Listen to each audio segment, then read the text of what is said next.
হরিবাসর উপলক্ষে স্বেচ্ছায় রক্তদান শিবির খয়রাসোলের মামুদপুরে। দান করাটা ভারতীয়দের সংস্কৃতি।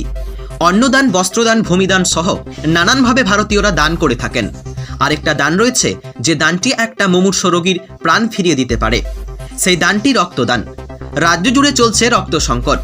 সেই গ্রীষ্মকালীন রক্ত সংকট কিছুটা হলেও মেটাতে এদিন বীরভূম জেলার খয়রাসোল থানার মামুদপুর মা দুর্গা উন্নয়ন সংঘের পরিচালনায়, বীরভূম ডিস্ট্রিক্ট লাইফ সেভার্স এর সহযোগিতায় এবং সিউড়ি জেলা হাসপাতাল ব্লাড ব্যাংকের রক্ত সংগ্রহে গ্রীষ্মকালীন রক্ত সংকট মেটাতে 24 প্রহরব্যাপী হরিনাম সংকীর্তন উপলক্ষে এদিন মঙ্গলবার মামুদপুর প্রাথমিক বিদ্যালয়ে স্বেচ্ছায় রক্তদান শিবিরের আয়োজন করা হয়। আজকের রক্তদান শিবিরে মহিলা পুরুষ মিলে 35 জন রক্তদাতা স্বেচ্ছায় রক্তদান করেন। সকল রক্তদাতাদের শংসাপত্র প্রদান করা ছাড়াও উপস্থিত বিশিষ্টজনদের বরণ করা হয়। পরিচালকদের তরফে সমাজের সকল স্তরের মানুষদের আহ্বান জানানো হয়, মুমূর্ষু রোগীদের প্রাণ ফিরিয়ে দিতে, গ্রীষ্মকালীন রক্ত সংকট মেটাতে আসুন সকলে কাঁধে কাঁধ মিলিয়ে স্বেচ্ছায় রক্তদান করি। উপস্থিত ছিলেন পিবিভিডিএফ এর সভাপতি লালটু সামন্ত, বিডিএলএস সভাপতি স্বরূপ ঘোষ, বীরভূম ডিস্ট্রিক্ট লাইফ সেভার্স এর সক্রিয় সদস্য আকাশ পাল, কিরণ পাল, সিউড়ি জেলা হাসপাতালের ডক্টর কৌস্তব ঘোষ, MOICN করণ MT ল্যাব অনির্বাণ ব্যানার্জি সহ বিশিষ্টজনেরা, গ্রামবাসীরা ও লাইফ সেভার্স এর সদস্যরা। উল্লেখ্য থাকে, মামুদপুর গ্রামে দ্বিতীয়বার স্বেচ্ছায় রক্তদান শিবিরের আয়োজন করা হলো। খয়রাসোল থেকে বিপিন পালের রিপোর্ট, বাংলা MM নিউজ। আমাদের মূল উদ্দেশ্য হলো প্রতিটি বাড়িতে অন্তত একজন করে রক্তদাতা তৈরি করা। তাই আমরা গত বছর ধরে এই প্রস্তুতি নিয়ে আসছি। এটা আমাদের দ্বিতীয় বছর।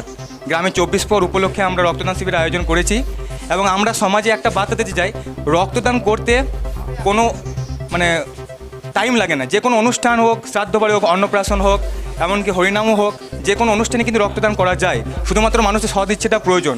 তাই আমরা যদি এভাবে বিভিন্ন উৎসবে যদি শুধুমাত্র একটা করে শিবিরের আয়োজন করি, তাহলে রাজ্য জুড়ে রক্তের ঘাটতি কিছুটা হলেও আমরা কমাতে পারবো। আমাদের টার্গেট আছে 35 থেকে 40 জন। ইতিমধ্যেই 10 জনেরও বেশি রক্তদান করে ফেলেছেন। ফর্ম ফিল আপ চলছে এবং আমাদের রক্তদান এগিয়ে চলছে। আমার নাম স্বরূপ ঘোষ, বীরভূম ডিস্ট্রিক্ট লাইফ সেভার্সের সভাপতি। সাধুবাদ মামুদপুর গ্রামবাসীবৃন্দের সমস্ত মানুষজনদের। এছাড়াও সাধুবাদ জানাই এই মা দুর্গা উন্নয়ন সংঘের প্রতিটা সদস্যবৃন্দদের। এই নিয়ে দ্বিতীয় বছরের এই হরি সভার যে গন্ধক দিবস উপলক্ষে স্বেচ্ছায় রক্তদান শিবির, সত্যি সাধুবাদ জানাই। এভাবে আমরা যদি প্রতিটা আনন্দ অনুষ্ঠানে এবং প্রতিটা অনুষ্ঠানে যদি রক্তদান শিবিরের আয়োজন করতে পারি, রাজ্যের বুকে যে রক্তের সংকট প্রতি বছরই হয় সেটা আমরা মোকাবিলা করতে পারবো। আর রক্ত দিলে শরীর খারাপ হয় না, রক্ত দিলে শরীর সুস্থ থাকে।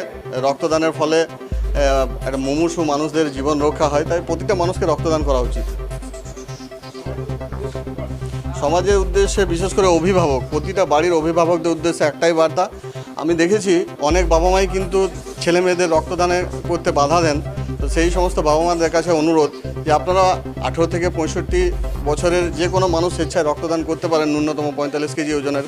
তাই আপনাদের বাড়ির ছেলেদেরকে আটকাবেন না, কারণ আপনার বাড়ির ছেলে মহৎ রক্তদান করলে কোনো এক অন্য বাড়ির মুমূর্ষু রোগীর প্রাণ রক্ষা হবে। তাতে আপনার বা আপনার পরিবারের কেউ অদূর ভবিষ্যতে যদি রক্তের প্রয়োজন হয়, সেই রক্তটা কিন্তু পাশের বাড়ির মানুষই জোগাড় করে দেবেন। আমাদের ভাষায় প্রকাশ করতে পারবো না, আকাশ পাণ্ডবেশ্বর ভলেন্টারি ব্লাড ডোনার্স ফোরামের সক্রিয় সদস্য এবং 22 বছরের একটা যুবক, যে কিনা সমাজের কাজে আপ্রাণ চেষ্টা করে গেছে রক্তদান এবং থ্যালাসেমিয়া নিয়ে কাজ করার জন্য। সে আজকে একটা বিরাট দুর্ঘটনার কবলে পড়ে রানীগঞ্জের একটা বেসরকারি হাসপাতালে ভর্তি রয়েছে।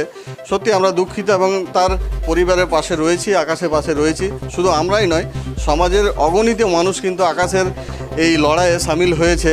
বহু মানুষ, বহু সাধারণ মানুষ কিন্তু সহযোগিতার হাত বাড়িয়ে দিয়েছেন বলেই কিন্তু আকাশ আজ এই লড়াইটা করছে এবং সে খুব তাড়াতাড়ি সুস্থ হয়ে কিন্তু আমাদের সবারই মাঝে ফিরে আসবে এবং আমরা আবার একই পথেই চলব, সমাজসেবার পথ। আমার নাম লালটু সামন্ত, পাণ্ডবেশ্বর ভলেন্টারি ব্লাড ডোনার্স ফোরামের সভাপতি।